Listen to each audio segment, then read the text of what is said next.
신약성경 빌립보서 3장 12절에서 16절까지입니다. 여러분들은 어떻습니까? 시장 가서 물건을 살 때 물건값을 잘 깎는 편입니까? 아니면 달라는 대로 주는 편입니까? 되게 남자들은 잘 못 깎습니다. 그런데 이제 주부들은 아무래도 이 가게 살림을 좀 책임지다 보니까 어떻든지 좀 깎으려고 노력을 많이 합니다. 우리가 이렇게 생각해 보면 어떨까요? 10,000원짜리를 내가 5,000원 주고 샀다. 그러면 내가 산 것은 얼마짜리일까요? 5,000원짜리 싸구려입니다. 그거보다도 싸구려는 뭐냐? 내가 길 가다가 돈 100만 원을 주었다. 그것은 더 싸구려입니다. 왜? 내가 투자한 가치가 없어요. 내가 흘린 땀이 없어요. 주운 물건은 그것이 아무리 귀한 것이라 하더라도 소중히 여기지 않습니다.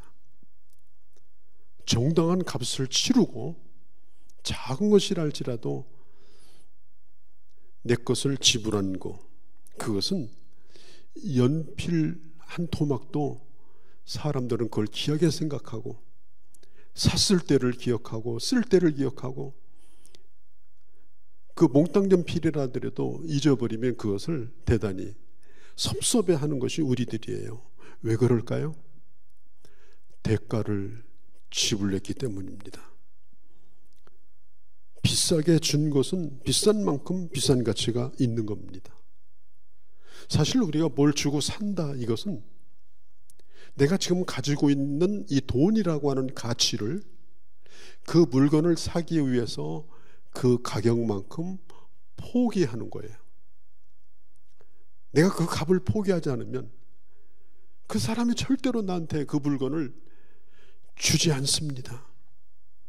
중요한 것은 그것을 위해서 얼마를 포기했느냐, 얼마를 지불했느냐, 이게 중요한 거예요. 가치란 포기했는가에 달려있는 것입니다. 뭔가를 위해서 내가 포기할 때 그때부터 그것은 내게 소중한 것이 되는 것입니다. 예수님께서 하늘나라에 대하여 말씀하실 때 많은 비유를 말씀하셨는데 이런 비유를 얘기하셨어요. 어떤 농부가 밭을 갈다가 땅속에 있는 보물단지를 발견했어요. 그 보물단지는 자기 것이 아니에요. 왜냐하면 그 밭은 남의 밭이었기 때문에 그렇습니다. 그 밭을 갈아주는 일을 한 거예요. 그걸 몰래 캐가면 그건 도적질이 되는 거예요. 그런데 주인은 그걸 몰라요. 자기가 가지고 있는 밭이 얼마나 귀한 밭인가, 얼마나 소중한 것이 거기에 묻혀 있는가, 옆집 사람도 모르고 주인도 몰라요. 그런데 이 사람만 그걸 알아요. 그래서 이 사람은 집에 가서 모든 걸 다 팝니다. 모든 걸 다 팔아가지고 그 보물단지를 사는 것이 아니라 그 밭을 삽니다. 그리고 정당하게 그걸 캐내서 자기 것으로 만듭니다.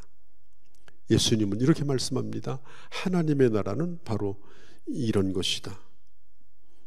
하나님의 나라의 가치를 사람들은 몰라요. 너 예수는 왜 믿니? 왜 그렇게 시간, 이렇게 물질, 정열을 그렇게 소비하고 사니? 이해하지 못합니다. 그러나 그 보화의 가치를 아는 사람은 그것을 절대로 포기하지 못합니다. 어떤 걸 포기하고 하더라도 그것을 그는 잃어버리기를 원치 않습니다. 여러분, 순교가 뭡니까? 내가 믿고 있는 것이 순교할 만큼 가치가 있기 때문에 단 하나밖에 없는 목숨도 치룰 만큼 가치가 있기 때문에 순교를 한 겁니다. 어떤 것을 버렸느냐? 이게 매우 결정적인 문제예요. 사도 바울은 오늘 8절 이하에 보면 이런 말을 합니다. 내가 모든 것을 해로 여겼고, 8절 끝에 모든 것을 잃어버렸고, 내가 모든 것을 배설물처럼 여겼다. 잃어버렸다, 배설물처럼 여겼다. 이 말이 뭐예요? 그런 것들을 다 내가 버릴 수 있었다. 그러면 바울이 버렸던 것이 그냥 그렇지 않아도 버리려고 생각했는데, 버릴 데가 없어서 못 버렸는데, 아니에요.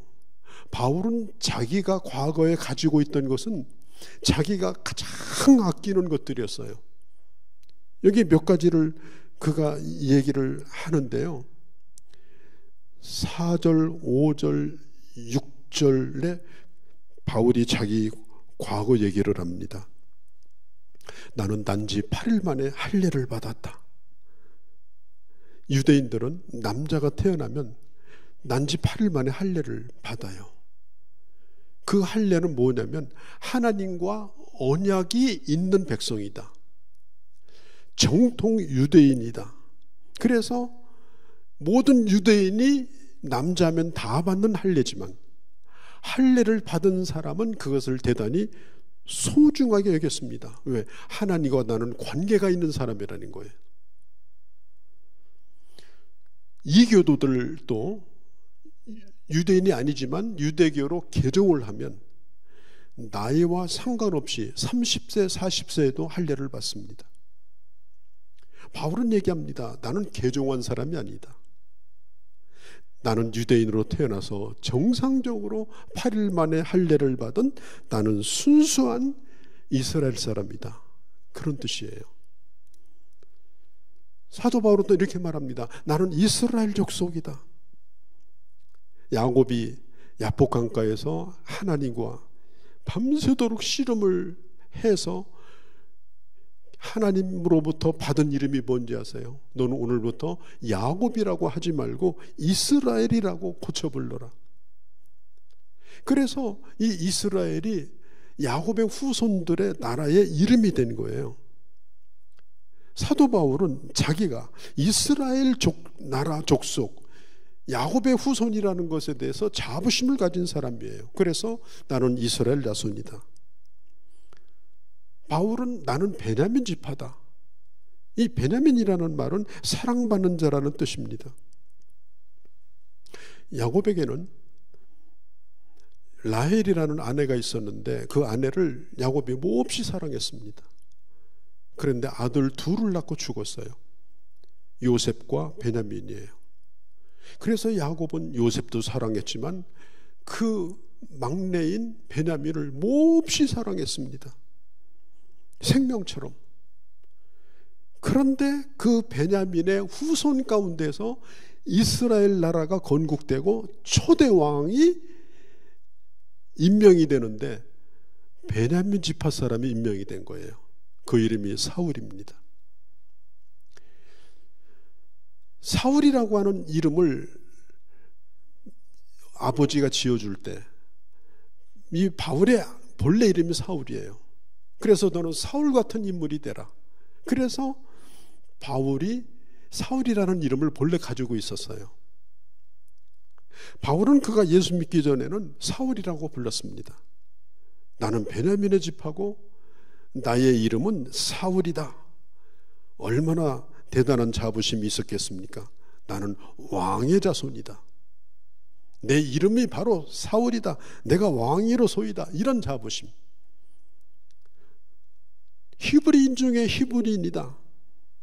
바울 당시는요, 언젠가면 마케도니아의 알렉산더 대왕이 죽고 그 다음에 마게도니아가 네 나라로 갈리고 유럽과 아시아 전체가 헬라 문화권에 있을 때, 그때에 로마가 지배하던 때가 이 바울의 시대예요. 그때는 문화적으로 언어적으로 전부 헬라 문화권입니다. 그래서 사람들이 헬라어를 썼어요. 유대인들만 히브리어를 썼습니다. 또 유대인들도 옛날에 말은 하지만 한문을 못 쓴 것처럼 히브리어가 워낙 어렵기 때문에 말은 하는데 히브리어를 쓸 줄 모르는 유대인이 많았어요. 그런데 사도 바울은 유대 출신도 아니에요. 아시아 출신이에요. 아시아 출신 유대인임에도 불구하고 그는 헬라어를 뚜렷하게 쓸 줄 알고 헬라어를 유창하게 말할 수 있는 사람이었어요. 그래서 그는 말해요. 나는 히브리인 중에 히브리인이다. 또 나는 바리새인이다. 이 바리새라는 말은 특별하다는 뜻이에요. 나는 너희들하고 다르다. 보통 유대인들이 율법을 지켰지만 바리새인들은 보통 사람들이 절대 따라갈 수 없는 특별한 기준을 세워놓고 특별한 훈련을 받고 특별하게 사는 사람들이 바리새인들이에요. 바울은 그 바리새파에 속한 사람이었습니다. 아주 정통 유대교의 정신을 가진 사람이었습니다. 열심으로는 교회를 핍박하던 자다. 바울은 유대교의 말하자면 극렬주의자입니다. 우리나라도 좌우가 있는데 또 중도가 있고 그런데 아주 막 극좌가 있고 극우파가 있잖아요. 그것처럼 이 유대교 사회에서도 극우파가 있었는데 바울이 극우파에 속해 있었어요. 그래서 보통 사람들은 뭐 나사렛 예수를 전하고 교회를 뭐 이렇게 핍박할 생각을 별로 안 가졌는데 이 바울이라고 하는 사람은 아니에요. 교회를 없애야 된다. 그래서 그때 당시 유대교회의 대표인 대제사장의 공문을 받아가지고 교회를 핍박하는데 앞장섰던 사람이에요. 그래서 사람들은 생각하기를 이 유대교의 차기 주자는 바로 이 바울이다. 이렇게 생각을 했습니다.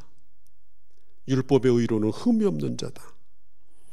유대인들은 조상 때부터 내려오던 율법과 전통을 지켰습니다. 대부분의 사람들은 대충 지켰어요.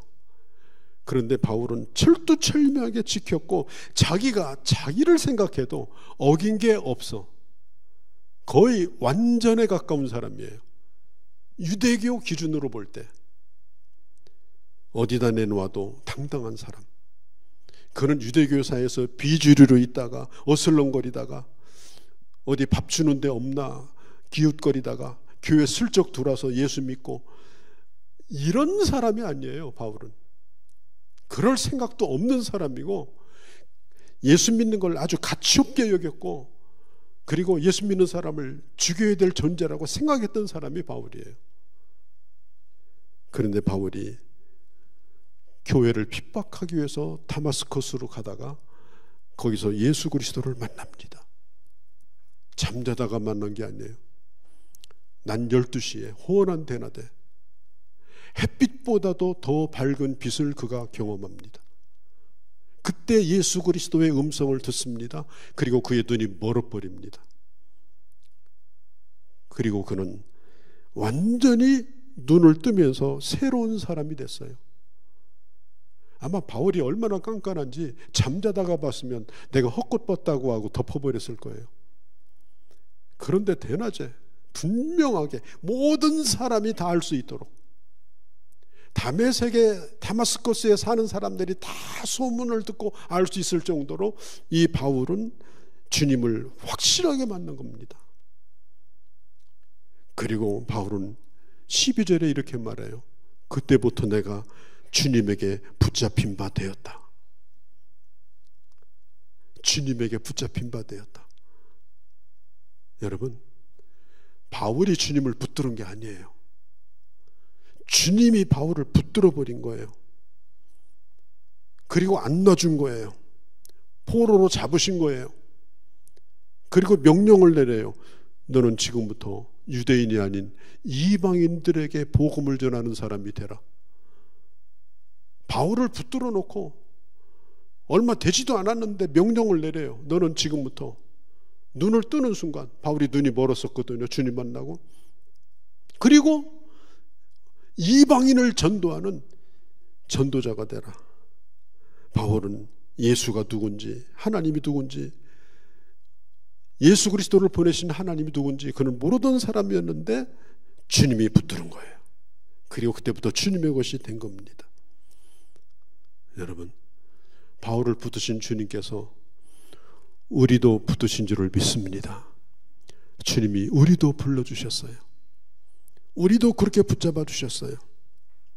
이제부터 사도 바울은 그의 인생의 목표가 완전히 바뀌어져 버렸어요. 어떻게 바뀌어졌느냐? 그를 붙드신 주님의 목표로 그의 인생의 목표를 수정했습니다. 예수 그리스도에게 붙들린 사람은 예수님을 이용해서 내가 뭘 이루고자 하는 사람들이 아니에요. 예수님을 이용해서 내가 뭘 성취하려고 하는 사람들이 아니에요. 예수 그리스도에게 붙들린 사람은 주님이 나를 붙잡으셨을 때 하신 그 말씀을 생각하고 내 인생의 방향을 수정하고 그리고 새로운 인생을 사는 것이 바로 예수 믿는 거예요. 내가 너를 이방인의 사도로 불렀다. 바울은 30년 동안 죽을 고생을 했지만은 그는 한 번도 불평하지 아니하고 그는 이방인의 사도로 일하다가 이방 땅인 로마에서 참수를 당해서 그는 결국 순교를 당하고 맙니다. 바울은 말해요. 내가 예수를 만나고 내가 소중히 여기던 것들, 주렁주렁 매달고 다니던 것들, 그걸 내가 다 버렸다. 여러분, 여기다 이렇게 주렁주렁 매다는 거 북한 사람들이 그거 많이 해요.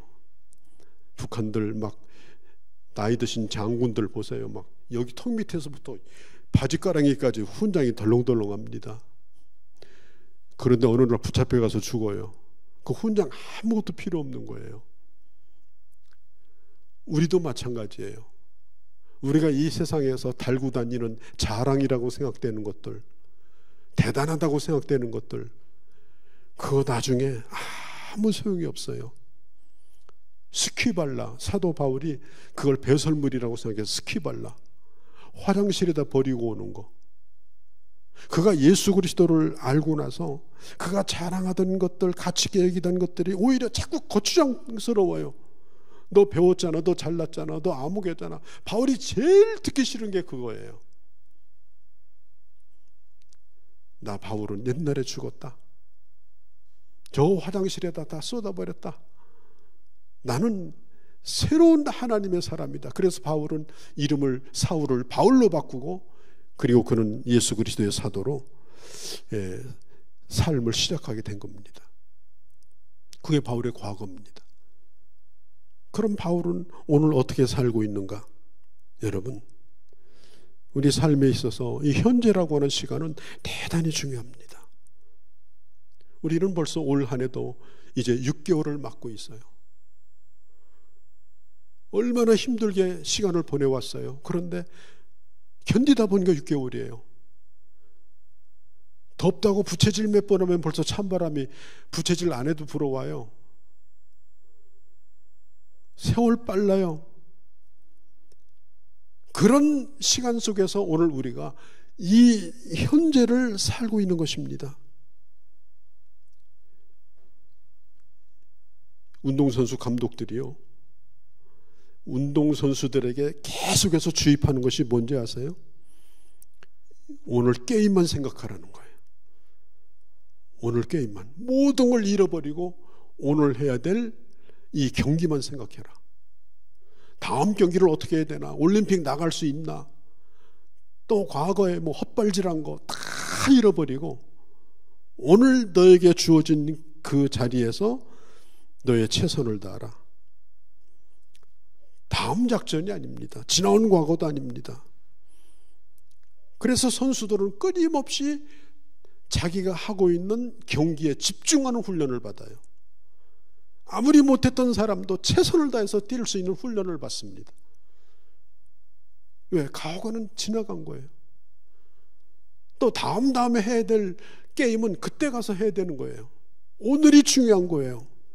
우리 인생도 이 하루하루가 매우 중요한 경기를 오늘 하고 있는 것과 똑같습니다. 오늘 내 앞에 있는 이 오늘이라고 하는 날, 이 현재 이 시간이 중요한 거예요. 오늘 이 시간을 허비하면 인생 허비하는 겁니다. 자기가 해야 될 일을 하지 아니하고 헛된 데 시간을 쓰면 인생 낭비하는 것입니다. 오늘 우리가 존재하는 것도 어제의 내가 아닌 거예요. 내일의 나도 아니에요. 나는. 왜? 내일은 어떻게 될지 몰라요. 오늘 내가 존재하는 건 오늘 존재하는 나를 나라고 부르는 거예요. 오늘이 없으면 나도 없는 거예요. 오늘 속에서 내가 있는 겁니다. 그리고 오늘을 살고 있는 그 내가 그만큼 소중한 거고 내가 하는 일이 중요한 거예요. 사도 바울은 이 오늘이라고 하는 이 날을 어떻게 생각했느냐? 이렇게 말합니다. 온전히 이루었담도 아니라 나는 다 된 것이 아니다. 나는 아직도 목마르다. 난 아직도 갈망한다. 나에게는 아직도 해야 될 일이 있다. 그래서 오늘 현실에 안주하지 아니하고 온전히 이루었다고 생각하지 아니하고 하나님께서 자기에게 던져주신 인생의 목표, 그리고 오늘 해야 될 일에 전력 투구하는 것, 그게 바로 바울의 오늘이었습니다. 바울 서신에 보면 그가 달려간다는 말을 자주 사용을 했어요. 달려간다. 전력 질주한다. 미국의 새들백 처치에 릭 웨런 목사님이 있는데 그분이 그 세미나 하는 가운데 이런 말을 하는 걸 전 들었습니다. 성장하는 교회는 성장하는 목회자를 필요로 한다. 하나님의 어떤 일이 성장하고 어떤 일이 잘 되려면 어제 그 사람 가지고는 안 된다는 거예요. 어제 장로, 어제 집사, 어제 구역장, 어제 목사를 가지고 안 된다는 거예요. 끊임없이 내가 성장해야 된다는 거예요. 끊임없이 변화되어서 오늘에 맞는 최선의 준비가 갖춰진 그런 사람으로 다 이뤘다 하지 아니하고, 그리고 하나님께서 나를 붙드신 그 붙드심에 완전히 나를 맡겨버리고 주님께 붙들려서 하루하루를 최선을 다하며 살아가는 바로 그 사람이 오늘날 요구되는, 확장되는 하나님의 나라에 요구되는 일꾼이다. 난 여러분들이 신앙생활을 몇 년 하고 직분이 뭐고 이런 거 생각하지 마시고, 나는 지금도 성장하고 있는가? 나는 지금도 그 믿음이 자라고 있는가? 오늘 이 시대에 하나님의 손에 붙들려 쓰여지기 부족함이 없는 주의 사람으로 오늘 나는 준비되고 있는가? 우리는 그걸 점검을 해야 됩니다. 노벨 물리학상을 받은 한 과학자가 이런 말을 했습니다. 나는 연구하면 할수록 내가 알아가는 것은 내가 모르는 게 많다는 것을 알아가는 과정이다. 그렇기 때문에 그가 노벨상을 받은 거예요. 다 이뤘다고 하면 그가 그런 목표에 도달할 수 있겠습니까? 1960년 이후에 이 복음주의자 가운데 이 토저라고 하는 아주 귀한 분이 있는데, 이분이 오늘날 교회에는 3가지 질병이 있다고 했어요. 첫째는 믿음이 자라지 않고 아이로 머물러 있으면서 계속 살만 찌는 병 걸린 사람. 세월은 지나는데 믿음 자라나지 않고 살만 쪄. 교회에서 이것도 맞고 저것도 맞고 경력도 쌓여가고, 그런데 도무지 믿음은 안 자라. 이것도 병이라는 거예요. 두 번째, 믿는 자가 교회 안에서 마땅히 해야 될 일을 하지 아니하고 방관만 하고 말꾼만 되고, 말만 하는 말꾼만 되고 일꾼이 되지 못하는 병. 일은 정말 하지 않아요. 그런데 어떤 걸 늘 평가만 해요, 입으로. 이런 병. 세 번째는 서로 일치하지 못하고 다투는 병. 우리가 하나님의 사람으로 끊임없이 세워지려고 하면 사도 바울의 말이 옳습니다. 나는 이루었다고 생각하지 않는다. 나는 지금도 달려가고 있다. 미국의 스탠다드 석유회사 점원이었던 아치볼드라는 사람이 있었어요. 이 사람은 자기가 일하는 회사를 너무너무 좋아하고 사랑하는 거예요. 그래서 이 숙박계에다가 이름을 쓸 때도 자기 이름을 안 쓰고 한 통에 $4 스탠다드 석유, 그게 자기 이름이야. 이름 적으세요 그러면 한 통에 $4 스탠다드 석유. 당신 이름이 뭐예요 그러면 나 스탠다드 석유. 그래서 사람들은 그를 이렇게 불렀어요. 한 통에 $4 스탠다드 석유. 이름도 바꿔버렸어요. 이 소문을 들었던 그 회사 사장인 그 유명한 록펠러가 아치볼드를 불렀습니다. 그리고 식사를 같이 하면서 대화를 하는데 이 록펠러는 평사원이지만 그 사람의 뼛속까지 그 회사를 사랑하는 마음이 있다는 걸 피부로 느낄 수가 있었어요.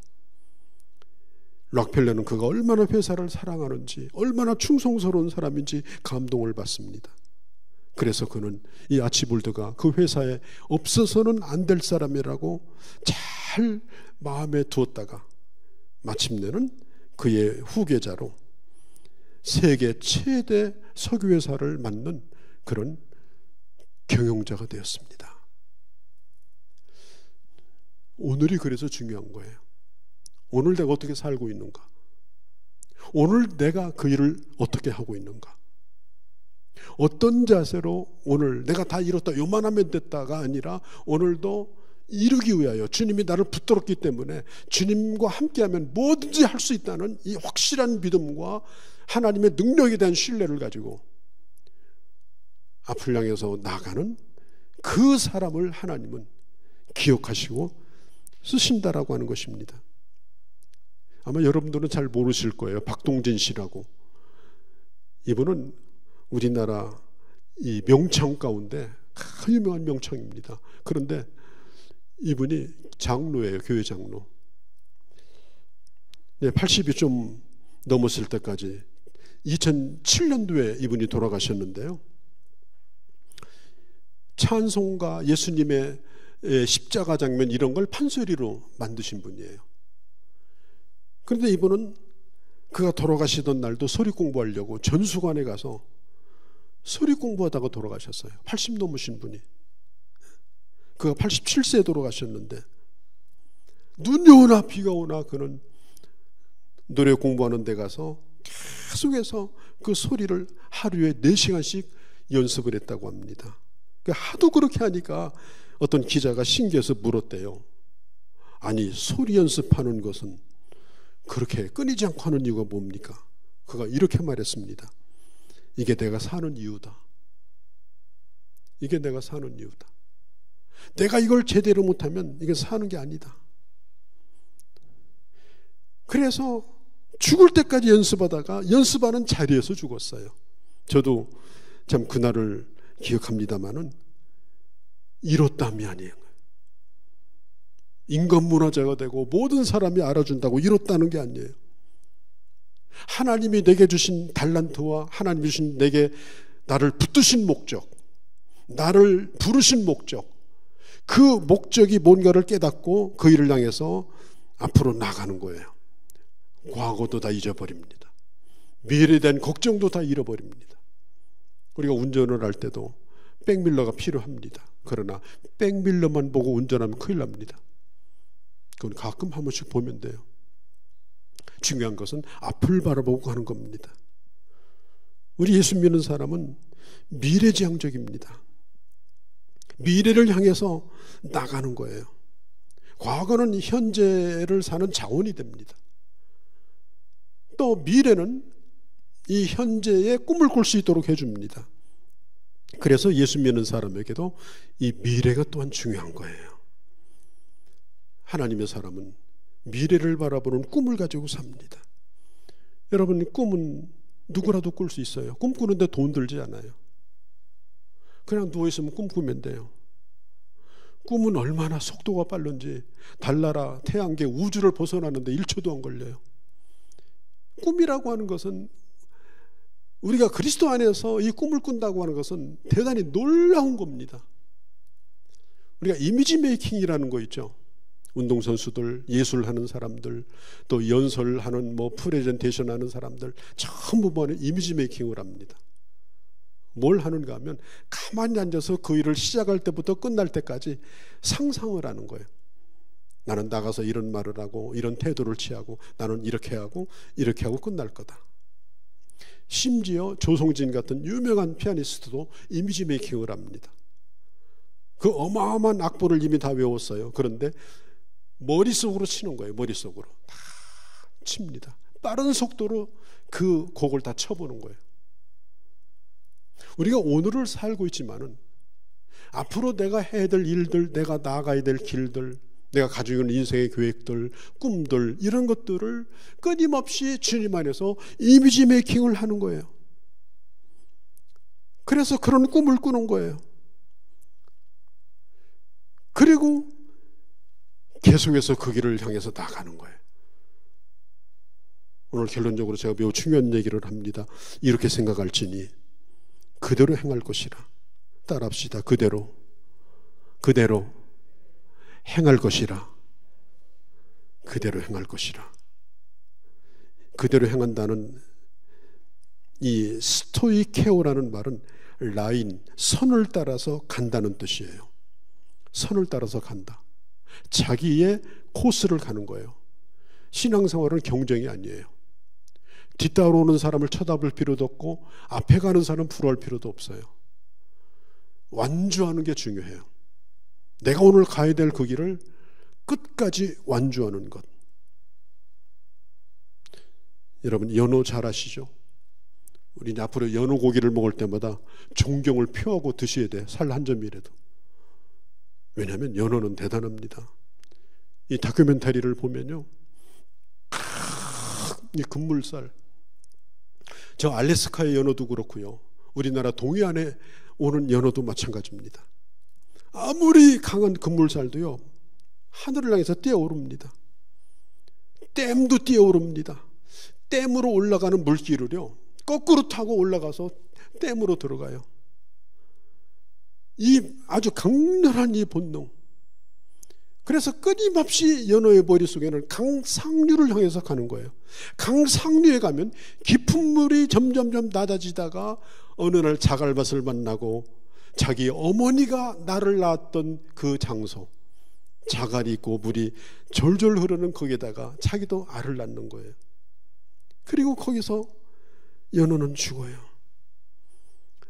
만일 이 조류를 이기지 못하고 헤엄치지 못한다면 휩쓸려 가서 결국은 물에 떠 있는 고기가 되고 말 겁니다. 여러분 신앙생활을 우리가 어떻게 하면 좋겠습니까? 흘러가는 대로 흘러가는 겁니까? 바르게 신앙생활을 해야 되겠다는 사람은 내가 적어도 일주일에 하루는 예배로 교회에서 시간을 보낼 준비가 되어 있어야 합니다. 언제까지? 평생까지. 내가 하나님의 교회에 나오지 못할 때까지. 그게 계속된다면 반드시 하나님은 여러분들로 하여금 모든 것을 그 거룩한 목표를 향해서 갈 때 그 어떤 것도 이길 힘을 주시고 세상을 이길 힘도 주시고 하나님의 복도 주시는 거예요. 그런 결심조차 없이 흘러가 버리는 신앙생활을 한다고 하면 그냥 고깃덩어리에 불과한 거예요. 무슨 희망이 있고 하나님에게 무슨 기대가 그에게 있겠습니까? 오늘 여러분들이 이 자리에 왔습니다. 오늘 이 말씀은 진리입니다. 어디까지 이르렀든지 오늘 우리가 여기에 이르렀습니다. 그대로 행할 것이라. 중단 없이 그 길을 가라. 중단 없이 그 길을 가라. 토끼와 거북이를 여러분 기억하시죠? 토끼는 거북이를 이기게 되어 있습니다. 그런데 지고 말았습니다. 이유가 뭡니까? 토끼의 목표는 결승선이 아니었어요. 결승선이 아니었어요. 토끼는 거북이를 이기는 거였어요. 이겨놓고 쉬고 이겨놓고 쉬고 그렇게 게으름 피우다가 결국은 지고 말았어요. 신앙생활은 누구하고 경쟁하는 게 아니에요. 누구 때문에 못하는 것도 없고 잘하는 것도 없어요. 하나님이 나에게 주신 결승선, 하나님이 나에게 주신, 주님이 나를 붙드시고 끌고 가고자 하는 하나님의 목표, 그것을 향해서 끊임없이 가다 보면 두 팔을 벌리고 나를 맞아주시는 주님을 보게 될 것이고, 그리고 주님의 품 안에 안기게 될 것입니다. 마라톤 선수가 차라리 땅속으로 꺼져버리고 싶은 때가 많답니다. 왜? 너무 힘드니까. 뛰는 것이 중요한 것이 아니라 죽을 것 같으니까. 그래도 그걸 이기고 뛴답니다. 어디까지 이르렀든지 중단하지 말고 그대로 행하라. 그러면 반드시 승리하게 될 것이다. 오늘도 여러분들을 붙드신 하나님의 뜻이 마지막까지 아름답게 이루어지는, 지나온 과거요 오늘이요 또한 멋진 미래가 되어지기를 주의 이름으로 축복합니다. 거룩하신 우리 아버지, 오늘도 저희들을 사랑하셔서 오늘 이 아침도 주님을 예배하게 하시고 주님을 예배로 섬기는 자로 이 자리에 서게 되었습니다. 여기까지 인도하신 주님, 어디까지 이르렀든지 그대로 행하고 마지막 날 잘했다고 칭찬받는 멋진 우리 주님을 만나고 그의 품에 안기며 상을 받는 하나님의 사람들이 다 되게 하여 주시옵소서. 우리 주 예수님의 이름으로 기도하옵나이다. 아멘.